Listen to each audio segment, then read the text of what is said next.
diiriya faarax ganacsada ku nool gobolka Nugaal magaalada Garowe waxaanu ka ganacsanaa makhaxiyo waxaanu makhaxilay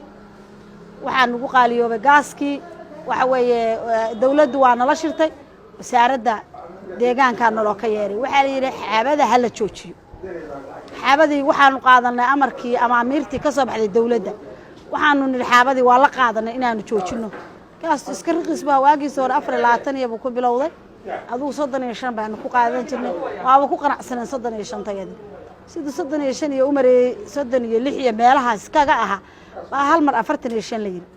anagu makhaxiyaanu nahay markiiba waxa weeye waxaanu dhaliyo waaweyn baanu karsanaa hilib leh wax walba leh nooma wayna anfici weyday baashi maalin iyo habeen baan haysanayna $40 $45 suuq waa adeeg iskama bixin karno marka anaga waxa weeye waxaan soo ceshanaa makhaxiyadaan xaalufunteena xaabadeena baa guranayna baabuurti xaabada aniga caawa ay maqan yahay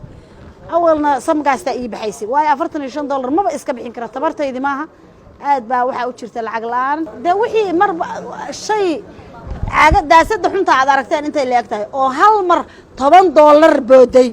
yaa u dul qaadan karaa hadeerna ganacsi ma jiro waad aragtaan oo ganacsigu wuxuu raacay lacagti kaashka ahayd dadku waa baqtay waa wada deymaysay madayntii bay dawladdu dayn noogu sii dartay mid xigta dawladeeda Puntland waxaanu sheegaynaa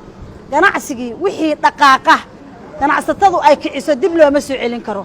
miyaan maxaan ku iraahdaa annaga naloo goyn karin wax meel fadhiya jira ninkii gaaska la gaaskiisa asaga qaaliyoobay waxa la igu yiri waxay dhayaan markaan gaaskan maxaa loo qaaliyay ganacsatada cashuur dhaaf baa dawladda Puntland noo sameyn jirtay cashuur dhaafkii baa la diiday marka aniga waxa weeye waxaan u nismaynayaa dhibaatada meesha ka jirta iyo utur la'aanta shacabka inay dawladda tahay waayo hadii ay qiimo maxaan ku iraahdaa cashuur dhaafkii ay joojisay xaalufinta dalka waa laga qayb qaadanaya baniga dad baa ku hoos noolaa dhalinyaro ah oo waxa weeye kambaniyada yaryar baa ka hoos furnaa annaga kambaniyada yaryar baa iskala macaabiltami jirnay kambaniyada yaryar baan deynta ka qaadan jirnay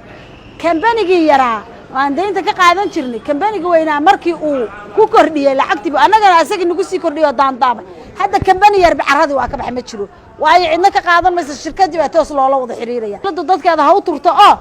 cashuur dhaafka haddayso ganacsatadu way noo naxaysaa iyaguna ha noo naxdo dawladdu maciishadii oo dhan baa cirkaas ku shareertay gaaska kaliya ma aha ugu dambeysaan diriyaan waxaan leeyahay dawladda Puntland dadkeeda ha u